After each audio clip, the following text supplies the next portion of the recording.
Gary Payton and the Seattle Supersonics. Tyler Lockett from the Seattle Seahawks. DK Metcalf. John and Sue with the Favreau. This is Nate Burleson. You're watching NorbCam. NorbCam. You're watching NorbCam.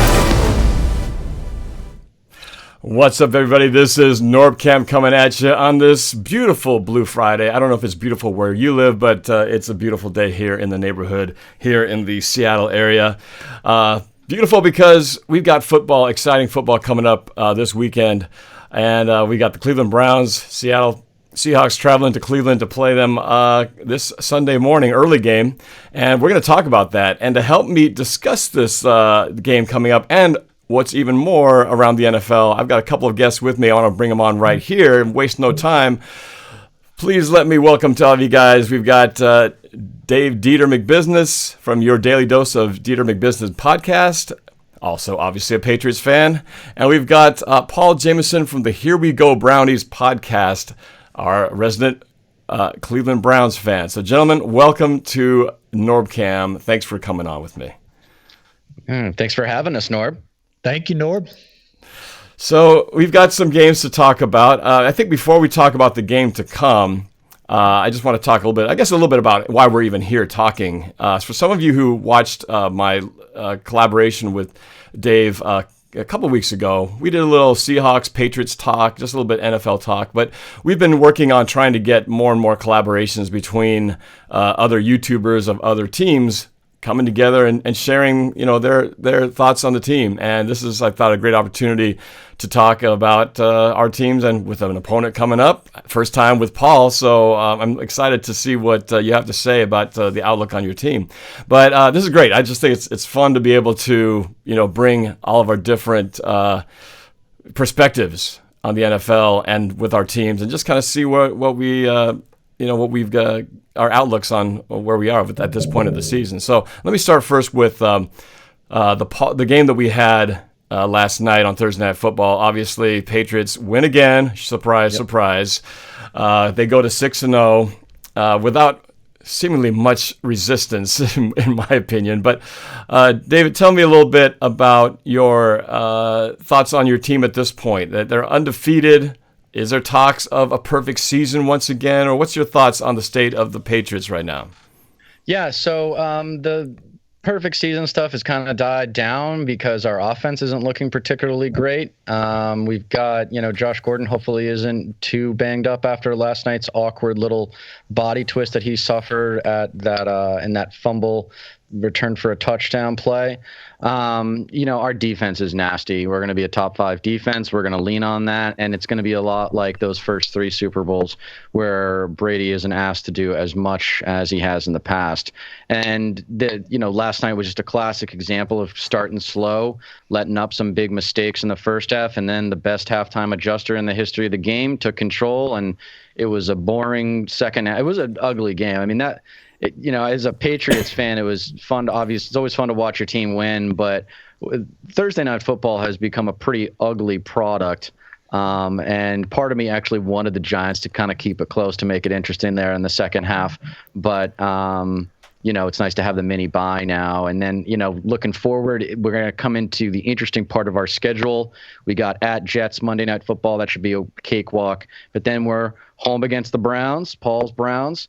And then we're at the Ravens, bye week, Eagles, Cowboys, Texans, Chiefs. So that'll be an interesting string. Browns, Ravens, Eagles, Cowboys, Texans, Chiefs. I do not think we're going to go through that sequence without getting a loss. I think our defense is bound to have a bad day, and a lot of those games are away. And, people are feeling good about the Pats, but we're not talking about this team like we were talking about them in 2007, where we did go undefeated and lost in the Super Bowl. Well, you guys do have a couple of tough teams coming up. The Chiefs, though, somewhat exposed the last time when they played the Colts, but the Texans, man, talking about a potent offense they got over there. But those are coming down the line. But I take a little bit issue with that comment about Thursday night games not being good. I mean, I think there was a pretty darn good game last week between a team known as the Seahawks and the Los Angeles Rams. I thought that was about as good a game as you could hope for, even if you're not a fan of those two teams. Obviously, absolutely. I was extremely pleased that we won that game. I don't mean to whitewash it and say that all the Thursday night football games Rams are garbage because that one was obviously, I mean, arguably the best game of the season so far, one of them for sure. So there's going to be bright spots, but in general, I think against the spread, the home Thursday night game, the last 3 years, the home team has only not covered the spread like 2 or 3 times. So it's usually not a great game. But you're right about Seahawks Rams, man, and we're gonna talk about the Rams later in the show. And man, I'm excited to watch the Niners playing so well. Take it to them this week and down in LA, because as we talked about in the last episode, I hate the Hams. Well, let's not let Paul go too long here being silent. Absolutely. So let's get Paul in on the conversation. You brought up the 49ers, and clearly the 49ers is a team, Paul, you obviously got a nice firsthand look at. Talk to me about what happened that last game. Was this a case of the 49ers really being that good, or is Cleveland not so good? Tell me what you think is going on there, because that was just not a pretty sight. And my reaction watching that game was 49ers look really darn good. So that's sort of my take on it. But you tell me, what was your thought on that game that you guys had? Absolutely. I actually traveled all the way to Levi's Stadium to cheer on my Cleveland Browns on Monday Night Football. And I think it was a little bit of both. I mean, San Francisco's defensive line led by Nick Bosa was just absolutely given, it was disastrous, because our offensive line right now is banged up, and that's our weakest part of our team. And San Francisco absolutely exposed us. And then defensively, I knew we were in trouble because we were without our 2 starting corners, Denzel Ward and Greedy Williams, are our 2 shutdown corners, and both of them were injured. Our star linebacker, I don't want to sit here and be on an excuse train, but the captain of our team, Christian Kirksey, he was injured. So we had rookie from Alabama, Mac Wilson, filling in there. And I knew Kyle Shanahan was going to be licking his chops. We knew what our weaknesses was. And Kyle Shanahan is an absolutely offensive genius, and he completely picked apart our weaknesses, and they routed us. But it was a little bit of both, because we were only down 14-3, and we had the ball 3rd and goal. Baker Mayfield has Antonio Callaway wide open for a touchdown, and he throws it behind him. It gets tipped. It gets picked off. San Fran takes it back 50 yards and pretty much was en route from there. And we couldn't get back in it. So I do think that San Francisco is legit, but we absolutely, made way too many self-inflicted wounds, and you can't win on the road against a good team when you're fumbling it 2 times, you're intercepting it three times. We actually might have had 3 fumbles. OBJ fumbled late in the game. So it was a disaster. Our game plan going in was to give him a heavy dose of running back Nick Chubb, and we quickly had to go into a pass-heavy game plan once we were down by 21. And from there, it was just way too much. And then Kyle Shanahan, unlike he did against the Patriots in the Super Bowl a few years ago when he was with Atlanta, he this time around he ran the clock out against the Patriots. He was fast. And so I think he learned his lesson the hard way after blowing the Super Bowl when he was the offensive coordinator at Atlanta. And San Fran just crushed us. There's no way about it. And I will say this to the Seattle Seahawks fans. That was probably bad timing for Seattle, because the Browns are pissed off. And to get embarrassed like that on Monday Night Football, they are going to get Greedy Williams back, right. The rookie from LSU. They are going to get Denzel Ward, the star quarterback out of Ohio State. Those guys are both coming back. And so the Browns are they're also getting their wide receiver that was out, Hollywood Higgins. He's going to be back as well. So they got a chip on their shoulder. They're upset, and they're ready to come home to play the Seattle Seahawks in Cleveland Browns Stadium. Well, so you bring up a good point there. So I guess what I hear you saying is that while you guys got smoked by the 49ers, that wasn't your best foot forward, given a lot of the injuries that you were dealing with at that time. So for Seattle coming into Cleveland, 1, you guys got the home field advantage. 2, you've got a 10 a.m. game. For us, it's a 10 a.m. game, 1 p.m. game for you guys. So we always have to contend with that little travel time difference. Those 2 things already going against us. And you're right, they are going to be pretty pissed to try to rectify what went so bad down in the Bay Area. So, I guess let me ask you this, Paul. I guess we're not getting into sort of the matchups between Seattle and and Cleveland. What's it going to take, or give me the reasons why you think the Cleveland Browns will win this game on Sunday. What's going to happen for Cleveland to get the win? Well, there's several things, and I'll start with one factor that I think is important as well. When we went into that San Francisco game, they were coming off a bye week. So you had Kyle Shanahan with 2 weeks to prepare for the Cleveland Browns, and you guys aren't necessarily coming off a bye week, but you did play on Thursday night against the Rams. So you guys are, nice and rested, and we're coming off an extremely short week on Monday Night Football on the West Coast. And they actually flew in Monday after that game. So they didn't get back to Cleveland until about 6 a.m. on Tuesday morning. They landed. So, they didn't sleep well on that plane. So they didn't really get to work until yesterday. So that's definitely one advantage for Seattle, is you guys are on more of a, your rest is going to be improved. The Cleveland Browns are going to come out feeding the ball to Nick Chubb. That's something that they wanted to do against San Francisco. And when you get down 21 points and you have to go into that negative game script, it's hard to run the ball when you're down by that many points. And so I would expect to see a lot of Nick Chubb early in this game as the Browns try to establish that running game. Nick Chubb is in my opinion, he's one of the top running backs in the NFL. And don't forget, the Browns get Kareem Hunt back here in a few weeks, which is going to be a crazy backfield. Kareem Hunt. Luckily not in time for tomorrow or for Sunday, but yes, he will be coming back, and that's definitely going to be a game changer as well, assuming he'll be in the type of form he was in before he went out. And I listened to all these press conferences with our offensive coordinator, Todd Monken, our defensive coordinator, Steve Wilkes. These guys are going to get OBJ involved. He has been basically silent the last couple games, and I know it's because they bracket him and they intentionally take him out of the game, but the Cleveland Browns will get OBJ involved one way or the other, whether it's trick plays, whether it's screens. But I would expect to see a lot of Nick Chubb and a lot of Odell Beckham. And the other reason why, and I'm obviously a homer for Cleveland, but the other reason why I think they're going to pull the upset, as they are 1.5 point underdogs in this game, is our defense is a lot more healthier this week. Christian Kirksey is still out. He's not going to be playing, but getting those cornerbacks back, that's really huge. As you guys, with Metcalf and Tyler Lockett, you guys just have such good receivers, and Russell Wilson having an MVP season, it will help us a lot having the guys back in their regular position. And so our defense is going to be a lot better. They had a really good year up until last game. And so I think our defense is going to get a turnover or two. I know Russell hasn't even thrown a pick yet this year. Nope. I would expect that to change with at least one or two that the Browns can get picked off. Then you get Cleveland Browns Stadium. Those fans are going to be rowdy. And your guys' body clocks, you're playing at 10 a.m. in the morning in their body clock. And so I think that's definitely going to be helpful. And if the Browns can get Nick Chubb going, Norb, that's going to open up the play action. And then, we have Jarvis Landry and Odell Beckham. And so hopefully we can establish the run and then hit some play actions and let OBJ and Jarvis make the big plays. Just as a reminder to the people in the chat, thank you for firing in. There's a lot of questions going through there, faster than we can keep up. But I just wanted to say, some people are asking about why can't we call in.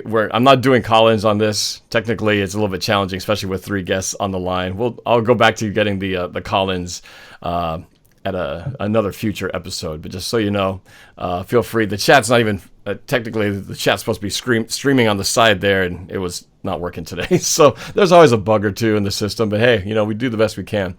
But let me jump in here real quick. Jump in there. Yeah, I know you like to talk, so you want your turn there. So go for it. Yeah, it's all good. No, it's all good. Appreciate it.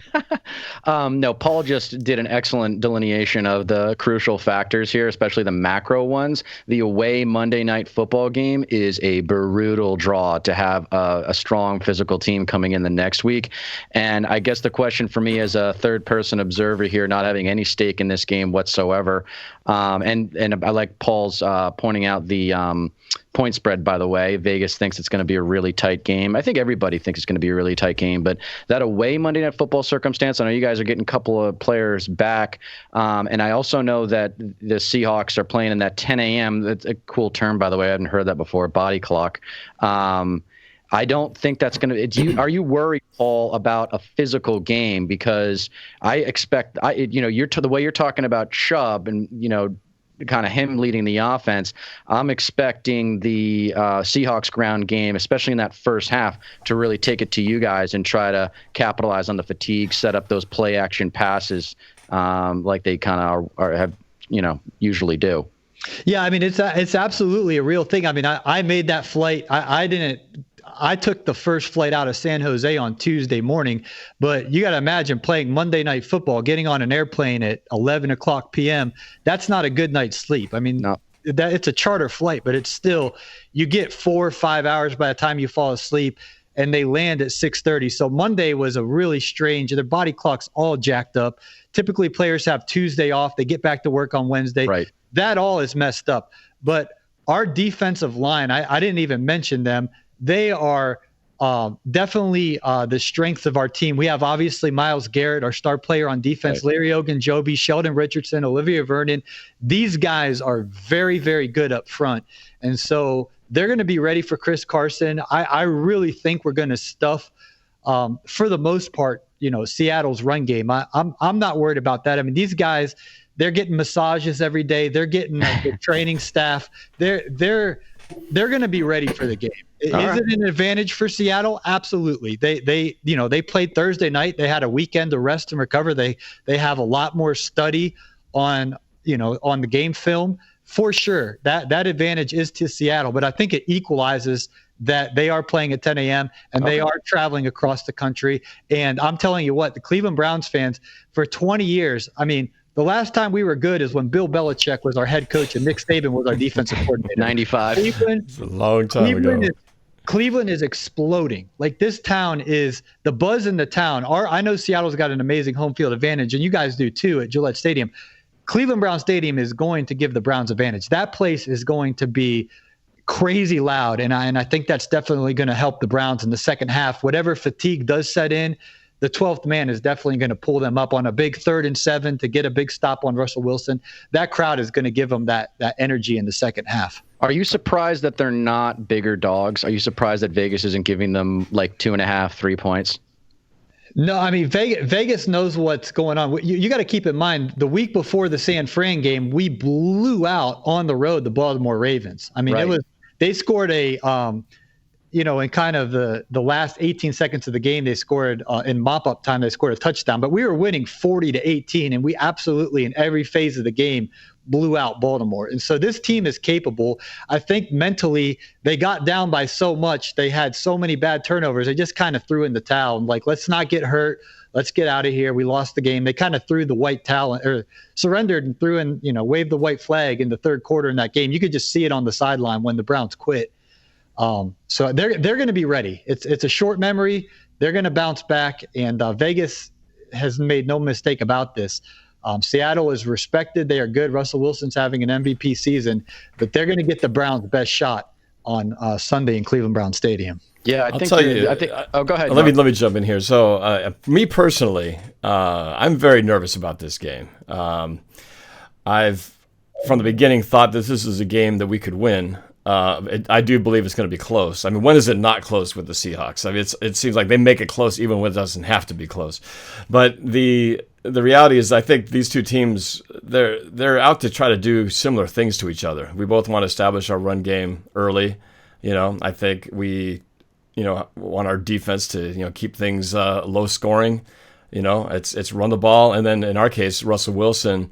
Then taking matters into his own hands. And when the run starts to get shut down, he improvising, and whether that means running the ball with it, taking it himself, or else finding guys and making them open so that, he's got that magic back there, being able to create plays that don't exist, going off script and extending plays. And that's really how we got a lot of those plays against LA on Thursday night. But this game definitely is one that makes me nervous for sure, for all the reasons we talked about. But I think also just the fact that, Seattle has had, there's two things that have really bothered me about Seattle so far this year. The first one is they've been playing a lot of zone coverage. And we used to play, back with the LOB, we played a lot more man coverage and single high safety. And now we're giving a lot of stuff underneath. And that's how, a lot of the teams have gotten their yards on us, is just short intermediate routes, 5-10 yards, down, but not giving up too much big. I think the fact that Earl Thomas is no longer in the backfield in the secondary for us is there's just not the trust that somebody's going to lock it down. We had a few big plays thrown on us early in the season against the Bengals, and I think they've just been trying to protect the deep end and are willing to give up the underneath stuff. Unfortunately, you give up enough underneath stuff, eventually teams move down the field. Next thing you know, they're in your red zone on the goal line. So I'd like to see Seattle play a little bit more man coverage. Of course, you guys got a couple of speedy outside guys. You mentioned them earlier, OBJ, and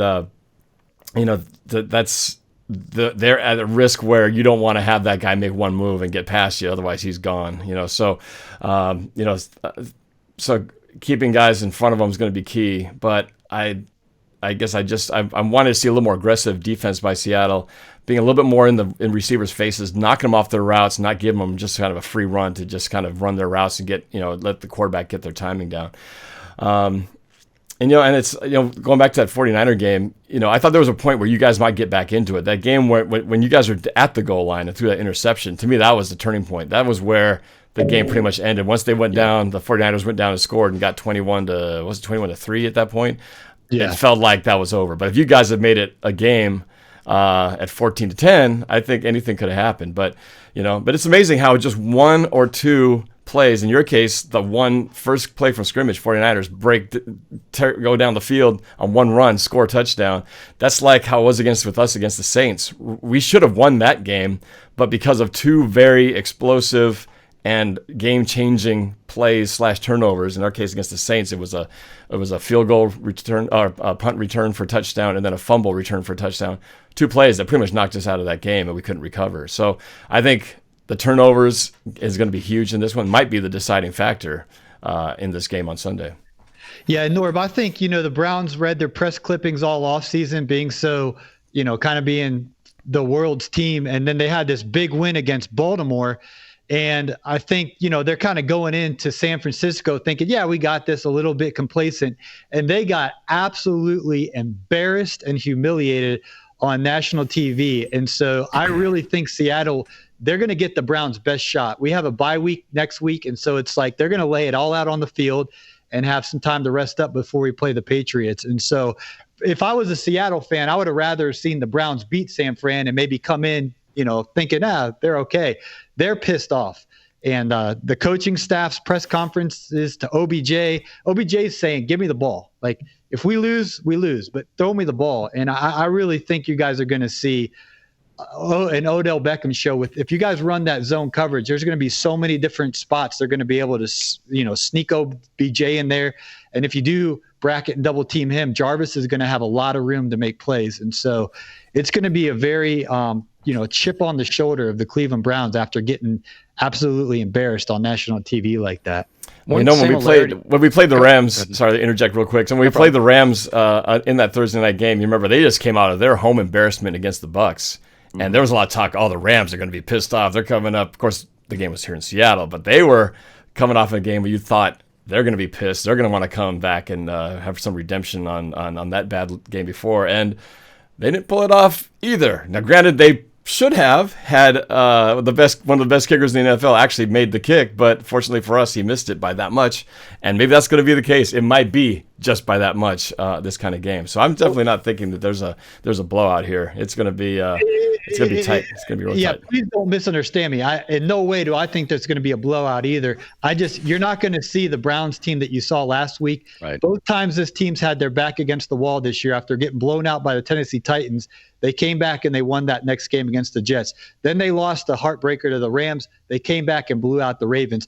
The season is literally on the line for the Browns because we play the undefeated New England Patriots in our next game. They do not want to go 2-4 into their bye week and then have to go on the road to play Tom Brady and Bill Belichick. Right. So the Browns know this is a must win. They're going to treat it like a playoff game. And I think this is, the Browns are going to be focused and ready for this one. And I know Russell Wilson, I have him on my fantasy team. I absolutely love Russell Wilson. He has, played mistake-free football and is just so smart and wise back there. I really think the Browns are going to rattle him, and this is, the streak's going to end in this one, and the Browns defense is going to get a nice turnover or two with the crowd and be able to, capitalize off that. So one similarity I think between these two teams is the proclivity for hero ball from your quarterbacks, having like a regular sustainable offense where you run shotgun and you make your 2 reads, and then, you get to third and manageable and you execute in third and manageable. This is just how what Patriots fans are used to watching. And I actually really like both of y'all's teams. I've always had a tremendous amount of respect for Browns fans simply because of what y'all have been through. And then I kind of like Seahawks, with beast mode and, Marshawn Lynch just bringing the authenticity to the football field. But I do feel like these two teams have a tendency to be a little sloppy, a little beat themselves with the flags, with the turnovers. And I'm interested. I think that something you just mentioned, Paul, the crucial matchup will be your D line trying to slow down Wilson from making those hero type plays. What do you think about that, Norb? You think he's gonna stay strong or what?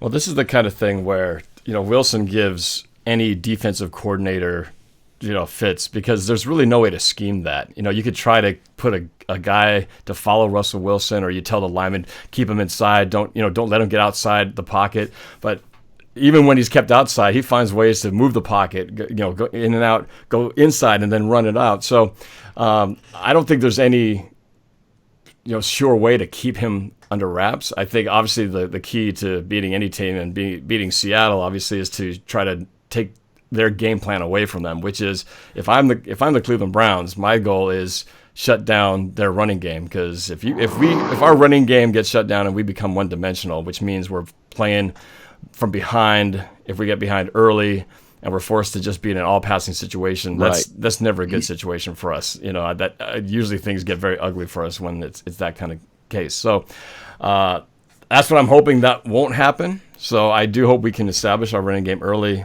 and keep them off balance. What frustrates me sometimes is Seattle's so determined to run the ball that it's predictably running the ball, when I think they just need to mix it up a little bit, keep Cleveland on the edge so that they can't just load up the box and go, we're gonna stack the box, we're gonna stop you, and we're just going to be dumb enough to just keep running it right at them, So I think we got to keep them off balance and then make them think a little bit, and that way there is no, just kind of shutting it down and making us one-dimensional. Yeah, and I'm interested if Seattle's going to exploit our linebackers, because up front we're great with Myles Garrett, Larry Ogunjobi, Richardson, and Vernon, but we're missing Christian Kirksey at linebacker, and Joe Schobert. He's a smart kid out of Wisconsin, but he is so slow. And Russell Wilson will just run right by Joe Schobert, our middle linebacker. Mac Wilson, our outside linebacker, this guy's got potential, but he's a rookie out of Alabama, and he's in over his head. This was not their plan for him to start. He is in emergency playing time because our captain, Christian Kirksey, got hurt. And so we're definitely, a little bit weak at linebacker with Taylor, Joe Schobert, and Mac Wilson still trying to learn, the NFL. So up front, we're tight, and I think we'll be able to stop the run. But if Russell Wilson, does a little spin move and he's got a linebacker on him, I mean, he's going to drop the pass in there, or he could even just take off and pick up some yardage there. So I'm worried about those broken plays and Russell Wilson doing what Russell Wilson does. That's definitely going to be something to watch out for. Well, and I'll give you another name to watch out for now that you bring up the linebacking crew is our tight end Will Dissly has been having a fantastic season. He's been kind of his go-to guy all through the season so far, and he's been a fantastic addition. We had him, brought him in early last year, lost him to injury, but he came back and picked up where he left off, and he's been just an amazing addition to our passing game. And so he's one you're gonna have to watch out for, because he's pretty good at those down the seams, down the numbers, and he likes to hit them like that 8 to 10 yard range. So I think if we're gonna succeed, we're gonna have to get Dissly the ball. Yeah, well, I mean, Mark Andrews put a clinic on against us for Baltimore. Kittle absolutely put on a clinic. Yeah. And so we have struggled against linebackers, to what I just said, losing Christian Kirksey. Mac Wilson's clueless out there. I'm not throwing in the towel on him. I think he's got potential, but he's had a tough go having to guard Mark Andrews. And actually, Baltimore had like 3 tight ends that were all doing good against us. Kittle is just a beast. And so I guarantee you Seattle's got, they're going to pick on Mac Wilson over there at outside linebacker. And I'm sure Dissly is definitely going to have a mismatch. So for sure, that's definitely an advantage for Seattle. Absolutely. I think you're right, Norb, about, the flow of the game. If the Seahawks get off to a good start and run the ball and then get intermediate passes, that's what I want to see. The sign of maturity for me for this Seahawks team will be when they run a nice mix of runs and passes, but passes that aren't just freaking, bombs down the sideline that, are going for 40-yard passes, like more to try to pick up those third down conversions in a more sustainable way. And similarly with, Cleveland's offense, you got so much talent on that side of the ball. It just seems like you guys haven't, you had that game against the Ravens.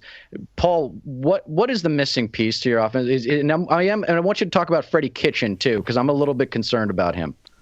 It's the offensive line. Right now, our offensive line, Greg Robinson is not playing well. Well, we've had a lot of injuries, and I think Chris Hubbard at right tackle, don't quote me on this, but I think he's going to be back and play. He's been banged up. And so the problem is with our offensive line is when they drop back to protect, the defensive lines have just been getting in, and then Baker Mayfield, he goes to the right and he rolls out and he throws it incomplete or he throws an interception. And so because the Browns offensive line is weak because of our injuries, what we have to do is we have to run the ball, because when you're running the ball, the offensive line is going forward, and you don't get exposed as much. But the problem is we've been down to the 49ers, we were down to the Rams, we were down to Tennessee, and so we are forced to pass, and that's when it's a struggle. So when we played our best is when we had the run game going and we're able to throw out of play action, because it just helped our offensive line. But if our offensive line knows they're going to have to, do what they do in their protection, we're not going to win the game, because our offensive line is by far our weakness. I don't think it's Freddie Kitchen's fault. That offensive line has had suspensions. Greg Robinson got suspended game 1 after he kicked the player in the head. I don't know what he was thinking. And then we just had Kendall Lamb get injured, Chris Hubbard get injured. These are our offensive linemen. And I've heard some people say Kendall Lamb might play, Chris Hubbard might play. So if we can get a healthy offensive line, that will really change things. But I will guarantee you the Browns, they're going to come out running the football, because this offensive line is not good. Both of you guys have offensive line issues, man. We do. Like I said, there's some similar types of parallels between our teams, but because I think both teams want to run the ball. I think both lines are more suited to running the ball. We're not a very good pass protecting line, and watching what San Francisco was doing to you guys last time. Mayfield was under constant pressure. He just couldn't. It was like just every time it was just had a guy in his face. So are you saying this more that as a 49er defensive line that good, or you're just saying yours is really that bad right now because of circumstances, injuries, and whatnot? It was a little bit of both. I was sitting in the second level, and I'm just watching it, and I'm like, San Francisco, they'd only have 4 guys rushing the passer, and we'd have our 5 offensive linemen up there, and they'd still get right through. And next thing you know, Baker's flushed out of the pocket and he's throwing it into the sideline. I think it was a little bit of both. But our offensive line all year long, we've had problems. And Baker Mayfield, he has to get rid of the ball right away. He's not going to have much time out there, and he's slow. He's not athletic like Russell Wilson, where he can dance around and make something happen. Baker Mayfield's got a little bit of a belly, and he's slow, and that's not his game. He did it at Oklahoma, but he was playing Kansas and Texas Tech. That's not going to work against the Pete Carroll defense. And so this offensive line is not good for the Browns, and that's why I really think that they're going to see Nick Chubb. And then when they do pass, it's going to be quick screens. It's going to be quick slants. It's not going to be these long developing plays, because we don't have time for long developing plays. So it's going to be a lot of really quick. And that's why I'm interested to see if Seattle – because if Seattle plays their typical zone defense, that's going to help us out a lot. I wouldn't be surprised if Seattle might shuffle their game plan up a little bit, because we want a zone defense. That's kind of where an advantage for us. So we'll see what Seattle does to counter unless they change it up. I think that's what you're going to get, but we'll see. The pass rush, I think, is going to continue to improve on our end. We haven't had a great pass rush yet, even though we got Clowney on one end and Ziggy Ansah on the other. I was hoping when they had their coming out party against the Saints, expecting a lot more at that time, but it hasn't really blossomed into what it's going to be. But I think it's slowly getting there. I'm seeing the progress. It just hasn't become quite what we had hoped it to be, but I think the potential is there. But you brought up a good point. Again, another parallel to Seattle is that in the first 2 games against the Bengals and then the Steelers, Wilson was getting sacked a lot. And I noticed that in the second half of the Pittsburgh Steeler game, it seemed like they made a conscious effort to have Russell get rid of the ball very quickly, like less than 2 seconds. And after that, he really hasn't had to deal with as many sacks. I think they just said, let's not let you get sacked. If you don't hold the ball long back there, it's not going to happen. But then he's managed to then, buy time, giving players more time to get down the field. So I think there was a fundamental change to do exactly what you were talking about, which brings me to my question I was going to ask is, what do you think about Baker Mayfield, who, by the way, on my 2019 Seahawks prediction video, I mistakenly, and everybody's calling me on it, I said that Kyler Murray was a quarterback for the Cleveland Browns. I have no idea where that happened. I just somehow put it in my head and I got them mixed up, and everyone's been giving me a ton of crap for it. The internet is ruthless, dude. I already know, guys, so you don't have to keep telling me that it's not Baker Mayfield. So I know, admit it. So there, I admit it, made a mistake. Question for you. So what do you think about Baker Mayfield, second year in? What do you think of him as a quarterback at this point? Picked pretty high as a draft pick. I have a strong opinion of Baker Mayfield, and it's twofold. Off the field, he's exactly what Cleveland needs. We haven't had a good leader since Tim Couch, when we came back from the expansion era in 2000. And Tim Couch had no offensive line back then. But since then, we have gone through quarterback after quarterback after quarterback. And Baker Mayfield's finally that leader that the locker room respects him. OBJ, Jarvis Landry, Myles Garrett, Nick Chubb, these guys respect him. And he has the ear of the locker room. He's got the fans love him. And he's the leader that we've wanted. And the guys follow him. They want to play their best for him. So off the field, he's what Cleveland has craved and longed for since we lost Bill Belichick and our Browns in 1995. On the field, he looks very sloppy.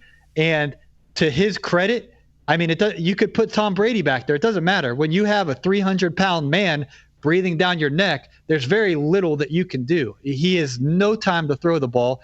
He escapes to the right and he throws it away. I think he leads the league in interceptions. He has looked horrible. Last year, he was actually very accurate. This year, he is not. That play we talked about against San Francisco when he had Antonio Callaway wide open on that post pattern, he threw it behind him. The guy was wide open, and he did have a good pocket on that play. So on the field, he has not been accurate, and he has not had time to throw the football. Statistically, he is horrible, and he's not playing well. But the Browns have been patient with him because he has the DNA of a leader. And, I think the Browns have really embraced him as kind of the hero and the savior of the city. And so we're really hoping that he can turn it around against Seattle this week. But Cleveland loves Baker Mayfield, and we just really need to kind of see him get a little bit more accurate. Why hasn't OBJ gotten the ball more? He's one of the most potent receivers in the NFL. Have they not? Is it a coaching issue? Is it an execution issue? Is it the quarterback just not getting the ball to him? It seems like they just haven't utilized one of the best receivers in the NFL. Yeah, so there's several things here that I guess folks that might not follow Cleveland closely, let me explain. Our third best wide receiver is Hollywood Higgins, Rashard Higgins. He got hurt the first game of the year. That was Baker Mayfield's favorite target last year. And then Antonio Callaway, he got suspended. So they've been without their third and fourth receivers. So they've had guys in there that have been making all kind of mistakes, that have not been in the right place. They're not getting lined up right. They're not running the right routes. It's been an absolute disaster. And defensive coordinators have just been bracketing OBJ and double teaming him. And he's basically double teamed on every play. I thought, because I was sitting in the second in the stadium, I was setting up in the second layer, Richard Sherman was guarding OBJ, and they had the safety over top kind of bracketing him. But it looks like they could have kept running an out pattern to him on every play. I don't know really why they didn't do that. But yeah, they've been taking OBJ out of the game mathematically by just double teaming him. However, the Browns do now. Rashard Higgins, Hollywood Higgins, he might play Sunday, and that would be very helpful for the Browns. And then Antonio Callaway, even though he had a bad game against the 49ers, I think he's going to play a lot better in this one. So I think that if those guys start playing better, then the defense might not be able to double team OBJ. And so it's just been a simple mathematical equation. OBJ has two guys guarding him pretty much always. The Browns have tried to get creative by getting him the ball as like a running back on reverse plays, on screens, on slants, but he has been double teamed. And when Baker has forced it in there, he has thrown a lot of interceptions when he throws into that double coverage. So they're going to try to get him the ball, but they're going to have to capitalize on Jarvis Landry being in single coverage as well as Higgins and Callaway. And don't forget, David Njoku, our tight end, is on the injured reserve. That was Baker's favorite receiver last year as well. The very good tight end.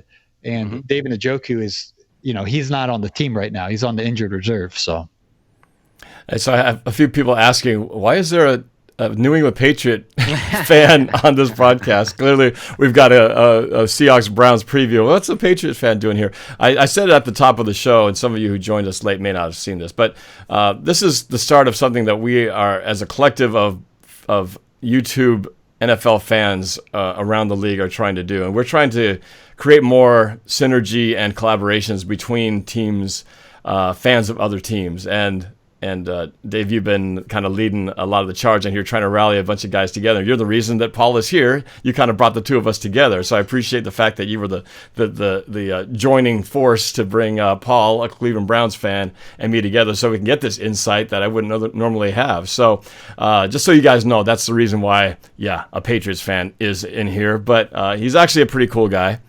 Pretty much, but no, I think he's very, offers a lot of insight. Both of you guys, really know your teams very well.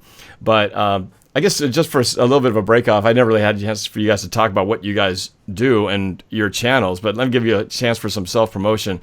Deter, why don't you start with yours? Just tell people a little bit briefly about where people can find you and what your content consists of, and then Paul, you can do the same. Sure. So your Daily Dose of Deter McBizness has two different podcasts. One is called NFL Cash Money, and the other is called All Business Politics. And the NFL Cash Money podcast focuses in on gambling on the NFL, usually just regular point spreads, not so much over-unders.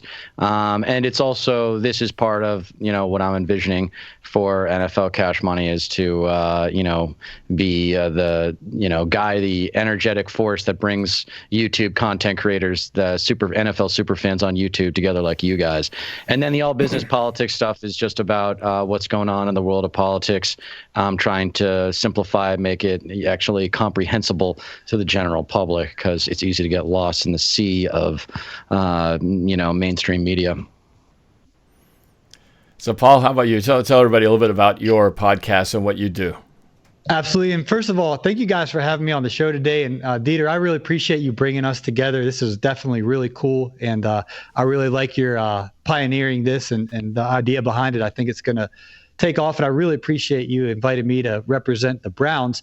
I do have a Cleveland Browns podcast. I see people in the comments saying this guy's a Browns homer. I'm only used to talking to all Browns fans, so I'm trying to be as respectful as I can. But it's the Here We Go Brownies podcast. It's on iTunes, Google Play, Stitcher.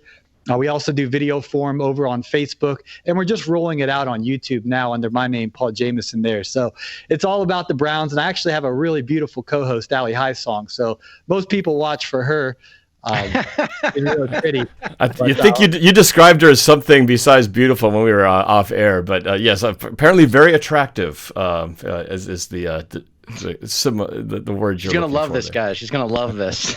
Yeah. So that's it. Here we go, Brownies, and you can follow me on the YouTube at Paul Jamison, and we definitely cover the Cleveland Browns. All right, so I'd like to dip into culture for a little bit. We talked a lot about the game, and I'm definitely down to go back about that. But I'm very interested in the culture of different fan bases. And Paul, we'll start with you because I already kind of touched on this with Norb in previous episodes, but definitely down to hear Norb's responses out as well. Who is your most hated division rival, and who is your most hated team in the NFL at large? It's a twofold in the division. It used to be the Pittsburgh Steelers. I mean, when I was growing up as a kid, actually, Bill Belichick was our head coach. Nick Saban was our defensive coordinator in the good old days. And we hated the Pittsburgh Steelers. It was a big rivalry. In 1995, our owner, Art Modell, got into debt, and he couldn't pay his bills, and Cleveland wasn't producing enough revenue. So overnight, he literally moved to Baltimore and said in 1996, we're going to be the Baltimore Browns. And then everyone went crazy. It's like, we'll be the Baltimore Ravens. Right. And so at that point, Baltimore became our hated enemy because they took our team and they actually won the Super Bowl. I think it was 1999 with our players. And so the Browns hate the Steelers, hate the Ravens, and then obviously, you're cool, Deter. I see people in the comments like, I like this guy, but I don't like the Patriots. We don't like the Patriots. Everybody hates the Pats. I think it's unanimous that we number one hated team. Empire, man. I want us to embrace it. I want to do a cross promotion with Star Wars because I don't know if you guys know this, but Star Wars is really hurting right now. And I think a cross promotion next year, we come out to the Imperial March, and you've got Brady as the evil emperor, and then you've got Belichick as the emperor, and you got Brady as Darth Vader. Love it. Well, if you guys watched one of my earlier videos at the start of the season, I actually did that. I portrayed the Patriot. I had Darth Brady and Emperor Belichick. Yes, you have to go check it out, man. Check it out. It's I put it out there in the summertime. Fantastic. But yeah, it's a very appropriate comparison for sure. It's no different than when we're all in our 30s, I think. So, we remember in the 90s when the Yankees were kicking ass, and obviously as a Red Sox fan, we hated them more than anybody. But I think there was widespread hatred for the Yankees across the league. They were spending more money than everybody. That it turned out half their players were all voided out. It makes sense to me. But Norb, same question to you, man. Who's your most most hated division rival, and who's your most hated team in the NFL? If it's not the Pats, pick a second one. I think so Patriots is always already by default. I'd say in the division, I have to say the 49ers, even though it really hasn't been relevant the last few years, so it's hard to kind of feel like my blood boiling when I think of the 49ers, just because it hasn't been close since Super Bowl 48. But I miss those days of the Colin Kaepernick, Russell Wilson battles and just having to deal with him at the time, because at the time he was a force. If you guys remember, Colin Kaepernick sounded gone extinct in the league. We all know that, but he was an amazing quarterback who gave us fits. But those were fun times when Jim Harbaugh was coaching the Niners. He was always saying something, doing something to irritate the Seahawks fans around here.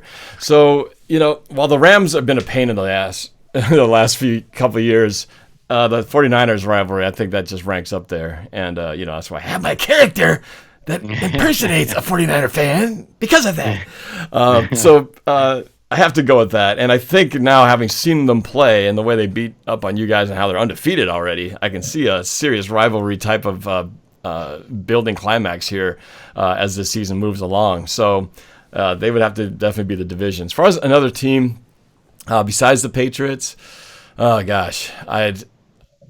it's up there between the Steelers and the Panthers. The Steelers, for obvious reasons, because 2005, 2006 will always be looked at as the year we got screwed by the refs, and we should have won that game against the Steelers. It was just a horrible experience. Super Bowl 40.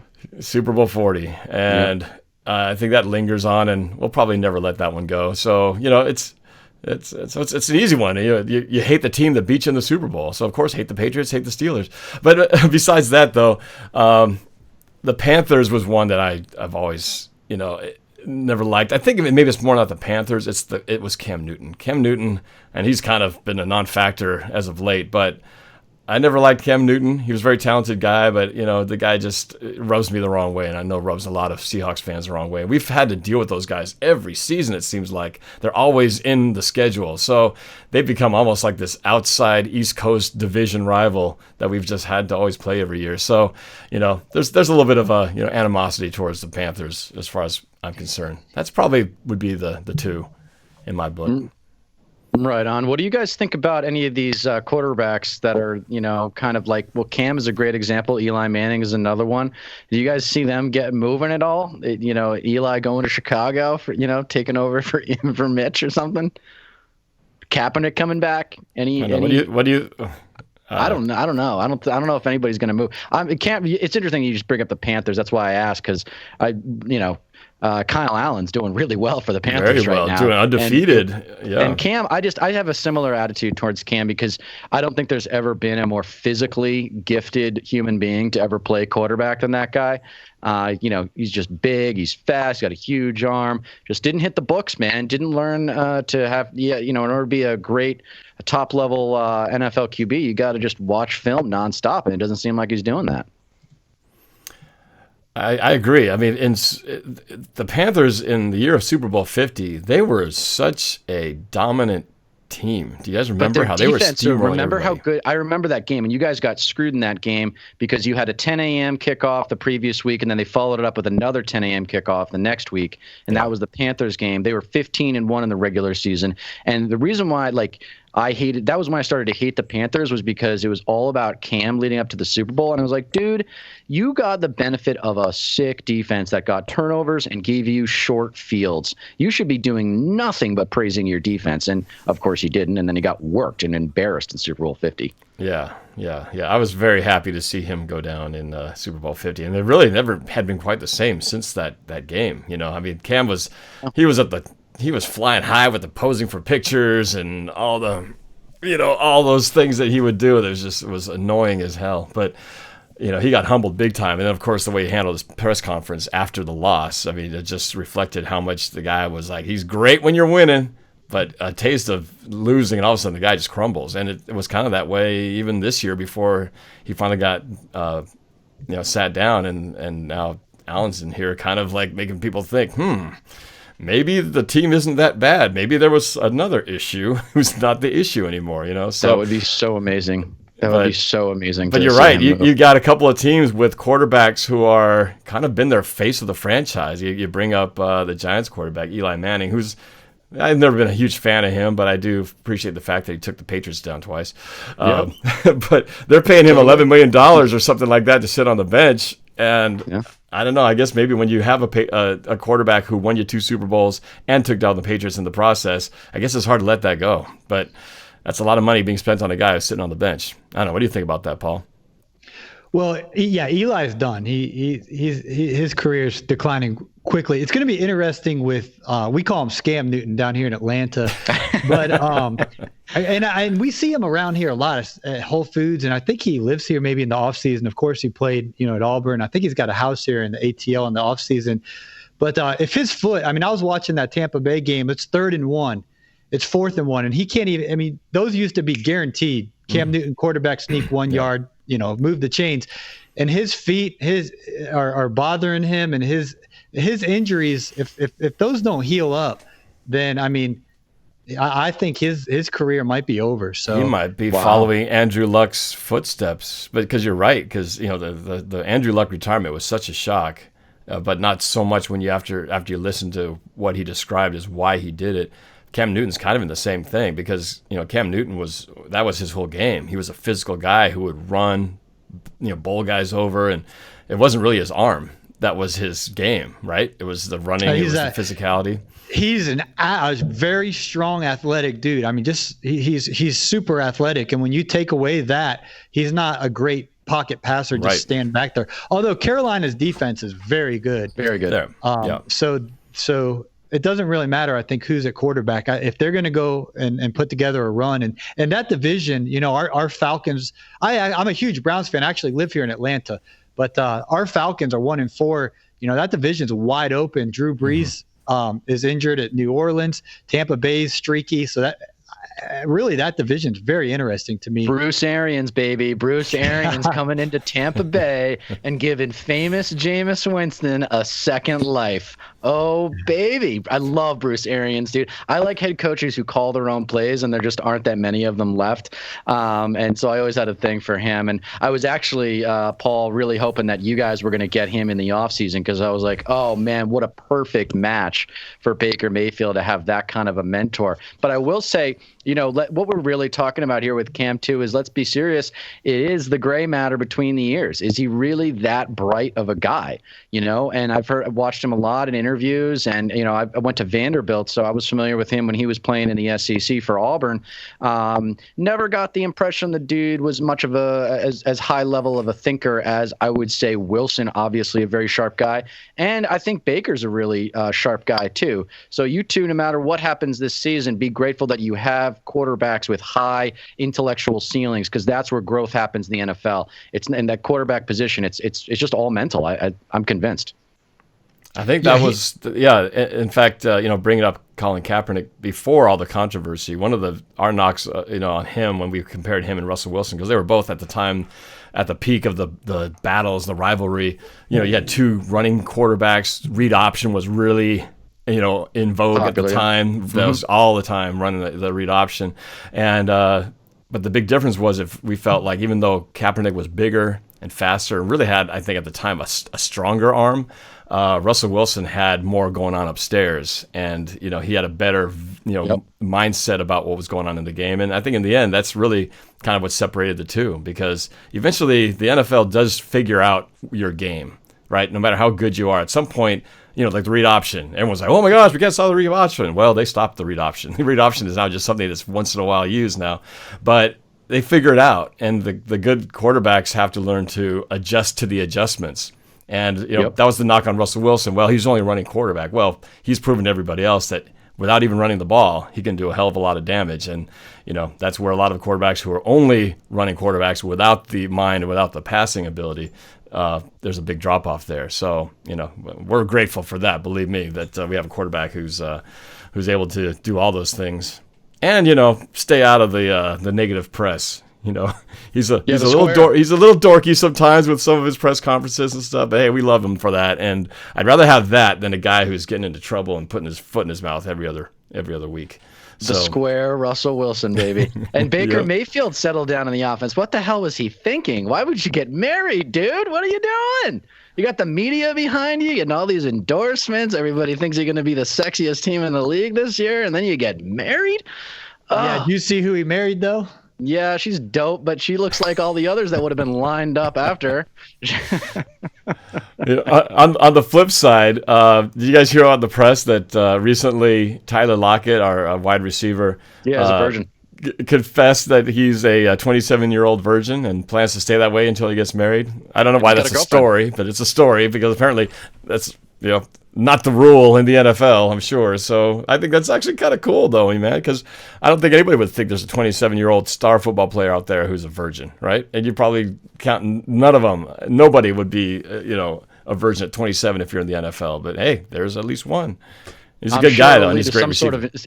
I'm sure it'll lead to some sort of endorsement deal. Yeah, some sort of conservative brand out there, He won't be doing any ads for Trojan condoms, though, so we have to rule them out. I'm going to be ready for my first time. What about the 49ers, Richard Sherman, and the Baker Mayfield diss that never really happened? What the heck was that all about, Richard? Question. Well, it was embarrassing for me because I'm at the game, and literally my client who took me out to the game, we're literally having a conversation. I was like, man, Richard Sherman's about washed up, isn't he?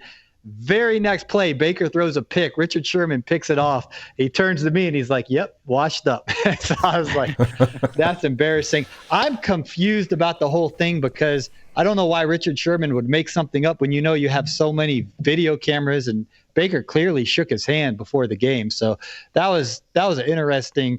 And for once, finally, Baker Mayfield was, vindicated, and the cameras showed that he did what he was supposed to do and shook hands. And Richard Sherman then went on record and apologized and said that was his bad, But still, it makes you kind of wonder, well, where did that come from in the first place? What were you doing, Richard? Are you just trying to? Maybe that's his own way of trying to create something to give him a reason to get personal with it, so he'll play better on the field, maybe. What I personally think is, Baker Mayfield, he did good in the Big 12 against, like I mentioned earlier, you play Kansas and Baylor and Texas. Those defenses are pathetic. And then he comes into the NFL where you have Russell Wilsons, you have Tom Brady's, you have these quarterbacks that have, decade or so underneath their belt, in Tom's case too.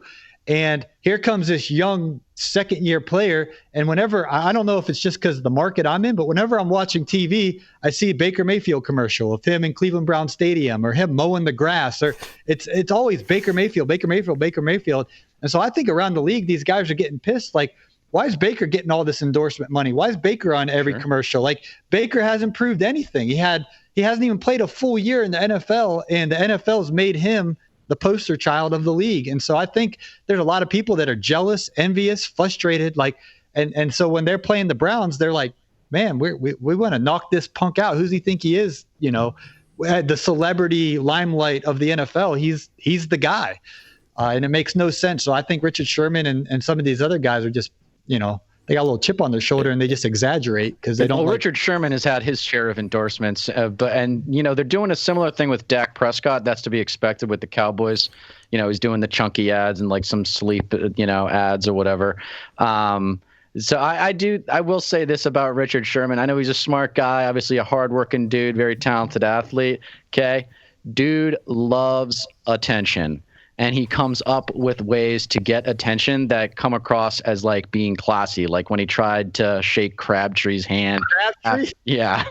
And he goes up after 49 in Super Bowl 49. He goes up to shake Brady's hand. I'm like, dude, just go to the locker room. You're lost. Like, get the hell out of the camp. He just can't help himself. He just loves attention. And but hey, you know, and there's something to be said. Chad Ochocinco was the first one to really do it. That, you know, the guys who get in front of the camera the most are the ones that get endorsement deals, especially when you're playing for, you know, something of a small market. In Chad's case, the Bengals. And I know Seattle, we all pay attention to Seattle and have the last few years, but some would argue they're not a national team. I'm not one of those people, but there are a lot of people don't think that, you know, they get a lot of as much national coverage as they probably should be. Well, I think, you know, the Pacific Northwest in general, whether it be, you know, Pac-12 or, you know, the NFC West, our end of the neck of the woods, I think we're always going to be fighting an uphill battle just because, you know, we are still geographically located in that part of the world that, you know, everybody focuses so much on the East Coast and everything else going on there. It's easy for us to kind of be ignored and forgotten up here. So it's not like it was back in the old days in the 80s and stuff where we were really, really forgotten. People forgot we even had a team up here, I think. But now that we've actually won a few things and, you know, have some players who have, you know, kind of stood out now and made a name for themselves, I think that's changed a lot of all that. But I think no matter what, we're still going to always have that, you know, that gives us a chip on the shoulder, though, you know, for our guys to have to try to prove themselves and get themselves out in front and show that we do actually matter, that we are actually relevant, you know, in this league. So, well, let me get to this. Let's talk about the game on Sunday in terms of, do you guys dare to do a prediction of what you think the final score is going to be? Go ahead, Paul. Yeah, I'll say Cleveland's going to get Chubb involved early, and OBJ is going to come and have an explosive game. Jarvis going to have a nice game. And I think the Browns will take care of business here on the road, or pardon me, at home. I'll say Cleveland 27, Seattle 21. I think the Browns are going to get the win. All right. So I love you, Paul. It's been great meeting you. But I think that the fatigue factor is going to be too great to overcome. I think the Seahawks have done this 10 a.m. thing enough times to be able to get over it and understand the importance of getting off to a good start. I see them leading from the front in this one, taking it to them physically, and actually growing up a little bit on offense and not beating themselves with penalties as they've done so many times in the past. You know, you talk about that Saints game, Norb, a big part of that game was the penalties that they got. So I see the Seahawks getting off to a hot start, and the Browns kind of figuring their way out, catching up and making it close at the end. I'll go 28-24 Seattle. But it'll be halftime. It'll be Seattle by, you know, at least a touchdown. Okay, well, I'm going to stick with what I predicted back in the beginning of the season in my 2019 Seahawks prediction video, which at this point, as I predicted the whole year, I predicted that we were going to be 4-1 at this stage of the game, which we are, and I predicted that we were going to beat the Rams 30-27. We beat them 30-29. I think it's pretty damn close. So I I'm going to stick with my prediction of what I think is going to happen on Sunday. I predicted back a few months ago that this was going to happen. I say Seattle edges the Browns by the narrowest of margins in a low-scoring defensive battle, 21-20, in a nail-biter that's going to cause me heart stress and all kinds of frustrations. And we'll barely squeak out of there, shaking our heads, going, "Man, why did that have to be so close again?" But it's going to be a tough one, and nothing's for sure until like the last 2 minutes of the game. So that's the Vegas bet, man. You're betting on the lines makers there. That means you got to take the Browns at +1.5. I'm ignoring the lines here. I'm just going with my gut, man. I'm going to stick with what I said 3 months ago. It's been working for me so far, even though I had one of my predictions was off. I said we'd be 4-1, but I thought we were going to lose to the Steelers and beat the Saints. Switch those around. So, switch that, but the numbers are still the same. So I'm batting 1,000 in terms of the win-loss record. So we'll see if that holds up through Sunday. Yeah, it's going to be a good one, guys. Key to the game that I'd like to mention too is Myles Garrett. He was very quiet against San Francisco, and he's had a very good year. So I would doubt that we're going to keep him quiet 2 games in a row. And then OBJ has been silent for 2 games in a row. So I just feel like one of those guys have to give, maybe even both of them. So I would expect to see some big games out of Myles Garrett and our defensive end, and then Odell Beckham Jr., our star wide receiver. So keep an eye on those guys. I hope this is not the game where OBJ comes out of his shell. Put that off to next week. But when you take on, is it Patriots is your next game after us? Yeah, we have a bye. We have a bye week, and then we go to Foxborough. I'm not sure if it's going to be a 4:25 or if it's going to be the 8:00 Sunday night game. Dieter, do you know? It's a 4:25 game. Okay. Yeah, it's a 4:25 game. But you guys have a nice second half to the schedule. Even if you do lose to the Hawks and lose to the Pats, and you start out 2-5, you got Broncos, Bills, Steelers, Dolphins, Steelers, Bengals, Cardinals, Ravens, Bengals. So I mean, you guys got some clear sailing there. I think even if you lose these next 2 games, you could finish 10-6 and still make the playoffs because the AFC is just so wide open. The Bills will be a tough one. They got a great defense. Yeah, I love how they upgraded at QB with by Josh Allen getting injured. That's not a popular take, but I actually think that is the take. Talking about intelligence earlier and how valuable that is. I think their backup is way sharper than Josh Allen. But anyway, that's a Bills note because everybody cares so much about the Bills. Oh, the AFC East, the AFC least. Yeah, so terrible. You guys, AFC, man. The Patriots have the red carpet rolled out for them before the year even starts. Like the Super Bowl is here, and the red carpet's already rolled out for them because you guys play the Jets, the Dolphins, and at least the Bills are kind of respectable, this year. But man, usually it's like you guys play all those teams twice. Yeah, but it's also a trend in the entire AFC. Like even since Manning was playing, remember Texans, Titans, Jags, Colts. Like Manning got 6 games, a year against fairly soft, maybe not as soft, depending on the year you're talking about, as the AFC East. But the AFC in general just can't seem to produce good quality organizations. I mean the Pats. Look, we know we're not gonna argue with anybody. We got a cakewalk and. It's just the way that things broke. And I would argue in terms of just like the play on the field, the Patriots are an NFC team that just happens to play in the AFC because they just have usually more just, high-powered offense, high-powered defense. They're just, a better organization. There's some good, Seahawks have a great organization, and so do a lot of other teams in the NFC. And we'll see what happens this year. I was nervous, but one thing we should just mention real quick about the AFC is the Colts coming to town, y'all. The Colts are here. And with Jacoby Brissett at QB going into Arrowhead and winning on Sunday Night Football last weekend with with an 11-point spread in Vegas, that was a huge upset, arguably the biggest upset of the season so far. I know the Chiefs had some injuries, but watch out for the Colts, man. They're going to make the playoffs, and they might surprise some people. I was one of those ones. I think when Andrew Luck announced his retirement, I kind of mailed it in for the Colts, thinking, they were the AFC kind of darling going into the season, that they could be the ones to finally represent a team other than the Patriots in the AFC. So when that happened, I just kind of wrote them off, and I have not given them credit in my weekly prediction game picks And I've been burned a lot not picking the Colts. So they've taught me that these guys are actually legit, kind of like the Panthers without Cam Newton are a better team. The Colts have actually, proven they got something else besides riding the shoulders of Andrew Luck. So, yeah, they might make some noise down the stretch. It is very possible because they're looking a lot of surprise teams, given the circumstances, playing a lot better than you think they would have. Who do you guys think is going to be in the? Well, I don't need to ask you, Deter. But Super Bowl. How would you? What do you think, Paul? Who's the Super Bowl representatives this year? Well, out of the AFC, and going into the season, I was thinking the Los Angeles Chargers. I just really like what they got going on, but then they lost Derwin James. They've had so many injuries in their secondary.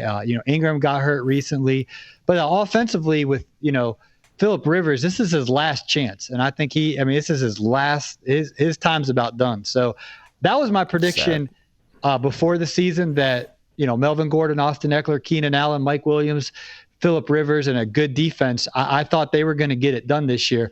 I still think they got a shot when everybody gets healthy. If they just get in, I think they're very, very dangerous. It's going to be interesting with Kansas City. Patrick Mahomes is limping off the field against the Colts. They got a lot of injuries. Right now, they're very vulnerable. And so it obviously goes, through New England.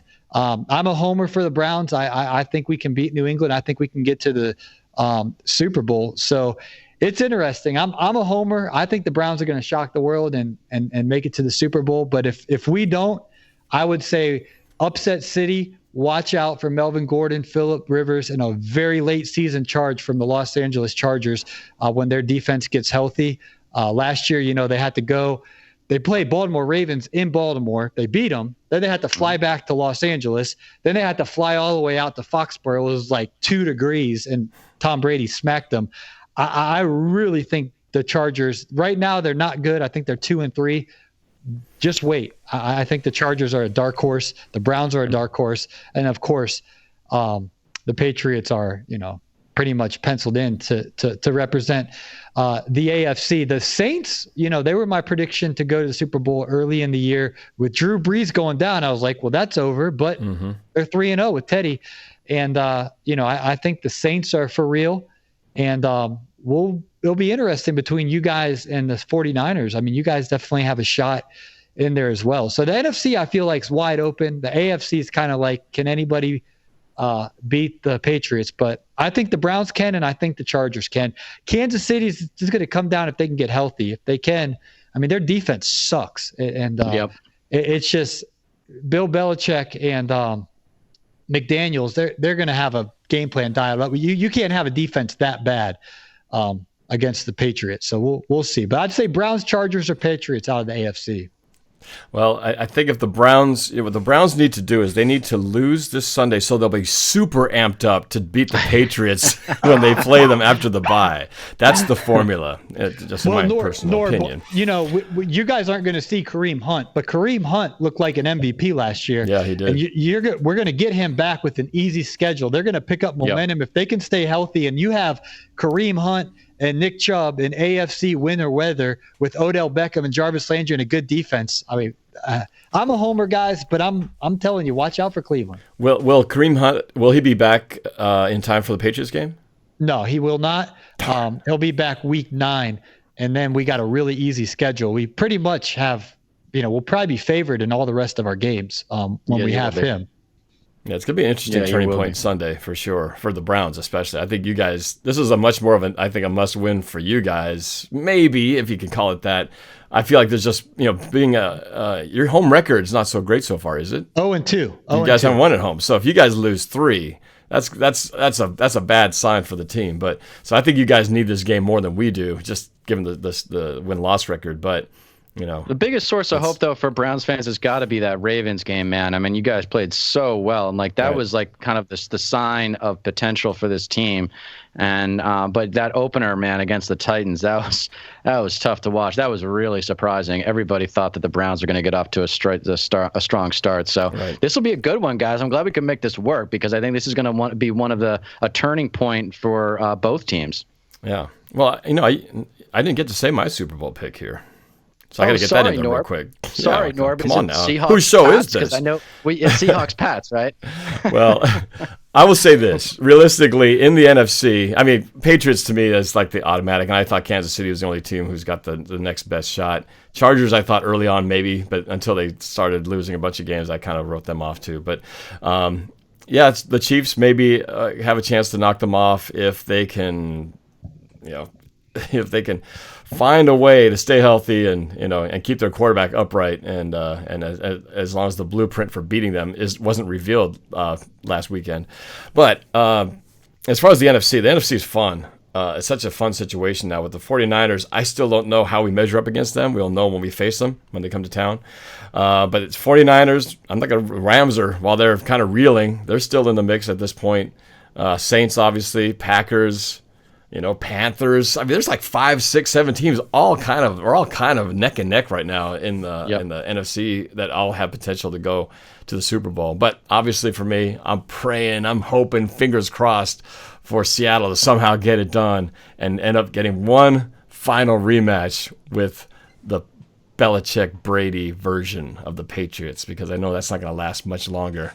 And careful what you wish for, man. Careful what you wish for. I know. I've heard that before. I've heard that before, but I would know what. No matter what, I feel like should we make it to there, the Patriots are going to be waiting there anyway. So that's the team that's going to be waiting for the NFC team to come. So no matter what, I think no matter whether I want it or not, it's going to happen to be the Patriots if we get to that game. So that's my hope. I hope that happens, but we got a lot of work to do, and it's going to be a lot of battles, a lot of things figured out in the next few weeks for sure. Mainly the 49ers. That 49ers game has become I was going to say, man, that's a big now. one. That's a big one this weekend. So 49ers are actually dogs at the Rams this weekend. I'm surprised. Any gamblers listening, I would say take the 49ers straight up on the money line, because that's going to be pretty much a home game for them.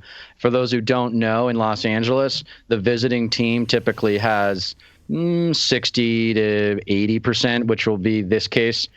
This will be 80% Niners fans in the Coliseum on Sunday against the Rams, and the Niners are playing lights out. They did not have an exhausting game on Monday night. I know it's a little extra rest for the Rams, but I couldn't be less impressed with the Rams culture. I think McVay's way overrated. Wade Phillips is the reason that team is great. And the 49ers are just, I mean, they haven't shown many signs of weakness so far this year. Deter, I will say one thing. I've followed Kyle Shanahan. He was our offensive coordinator in Cleveland and did a fantastic job for years. And then here in Atlanta, where I live, he was our offensive coordinator. The guy's a master at running the football. That fullback for San Francisco, he is like the main blocker. He is so important to a Kyle Shanahan offense.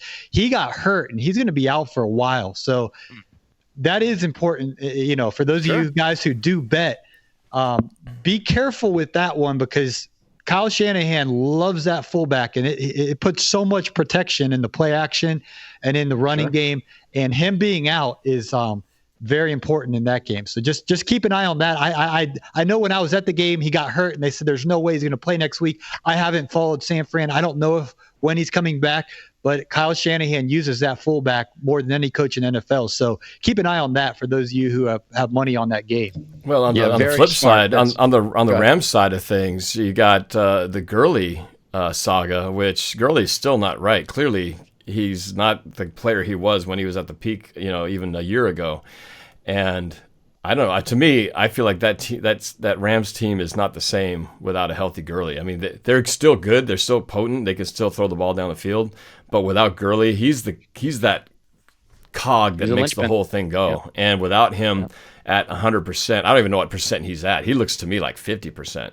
They use him at certain situations, but he's not even close to what he used to be. So, I don't know. Maybe those two things kind of negate each other. The fullback on one side, Gurley on the other. I think that hurts the Rams more if Gurley's even less reliable now than even what shell of a man he was before. It sounds like he's got even more potential issues with this game coming up. So I don't know. It's gonna be interesting. A lot of people, when I after I saw the Browns 49ers game, I posted a comment just saying, "Wow, the Browns or the Niners look really scary right now." And a lot of Seahawks fans came out going, "Yeah, well, they haven't played anybody, and it doesn't really mean anything. We're gonna kill them and this and that." And I don't know. From what I saw, they just look really fast. They look very creative with their offensive play designs, and their defensive line looked really scary. Now, again, you never know if that's just the way the team is built and it's the opponent that makes them look that way, or they're really that good. But I think this Rams game is going to tell a lot about both teams, where they really stand. But I don't know. Right at this point, I'm thinking the Niners. And maybe I'm just too high off of what they looked like last weekend, but the Niners scare me a little bit more. Now that we've beaten the Rams, I guess that also has something to do with it. But the Niners right now just seem like to be on another gear. I just love Goff throwing picks, man. I want to see him throw 5 picks in this game, and the Niners just embarrass them. The answer to my question that I asked you guys earlier across the league is the Rams. Just living in LA and seeing this miserable sports city, not do right by its NFL team. It's like, of course they're not going to be into the team even when they're good, because it's a freaking Lakers town, and nobody was into it during the Super Bowl. It was a joke. Anyway. Yeah, that's my take on the Rams, man. And you're right, because Gurley's got arthritis, man. So that's one of those injuries. It's like a back injury. It never really goes away, and it can flare up. And he's definitely not right. So I just the pressure's going to be on Goff. I mean, that's the way to beat the Rams, is make Goff beat you. It's funny that you use those words. The pressure is going to be on Goff. Well, the pressure on Goff is the key to beating Goff, because Goff is like two different guys. You get any pressure on him, as soon as he has to move off that spot and start scrambling around, I think his completion percentage dropped to like below 50. But if he can just stand there like Tom Brady and just look around, throw, stand there, look around, throw, he's really good. But if he has to move, you got to make him shift around. He starts to fall apart real quick. Right on, fellas. Anything else y'all want to cover? Saw The Joker this past week. Great movie. Yeah. Finally, Hollywood delivered something people want to watch. Have you guys seen it yet? I have not. Okay, then we won't talk about it yet.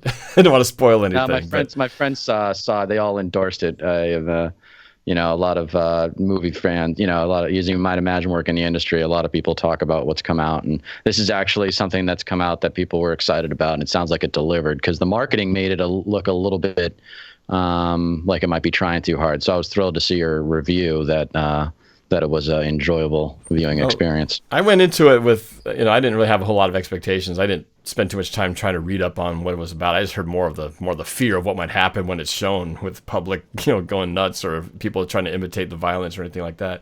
I just thought it was a really good, it's one of those movies that really pulls you in on so many levels, from the cinematography to the music score, the acting, just the grittiness of the environment. I felt like I was really pulled in. And anytime you get pulled into a movie and you feel like you're not thinking about watching a movie, but you're just in it, that's always a good feeling. And that's what they did. They did a really good job on that, I thought. So, not for everybody, though. It's a lot of disturbing material, and they definitely pushed the edge and went over the edge a couple times. So, some people would not like it for that reason. But for me, I kind of like sick violence, so it was right up my alley in a good way, in a sick way, feeding what I don't always get to see too much of. So, very, very, very well done. So, well, I guess anything else, guys? I think we've had a good covered pretty much everything at this point. But yeah, Deter, thanks again, man, for pioneering and reaching out and connecting me with Norb. And Norb, good luck to you guys. It's a huge game.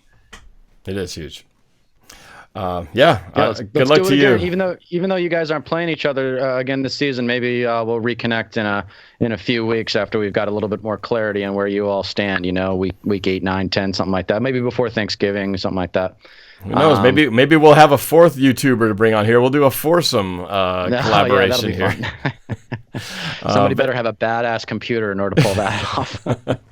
Well, it actually worked out pretty well. Nothing fell apart, nothing smoking over here, and it looks like it's still actually broadcasting. So I think that was a successful collaboration. So, gentlemen, thank you again for being a part of this video. Deter, thanks for organizing it. Paul, thank you for taking the time to share your insights on the Browns. And let's see what happens on Sunday. It's going to be a fun game to watch, I'm sure. All right. Again, to all the viewers, thank you guys for watching. Just look on the screen. But again, if you want to check these guys out. Deter McBizness, your daily dose of Deter McBizness podcast. And you got Paul Jamison, Here We Go Brownies podcast. So check out their content. They got great stuff, as you can see. And we'll be talking again soon. So until next time, thank you guys for watching, and go Hawks, baby. Go Browns. Go Pats. See ya.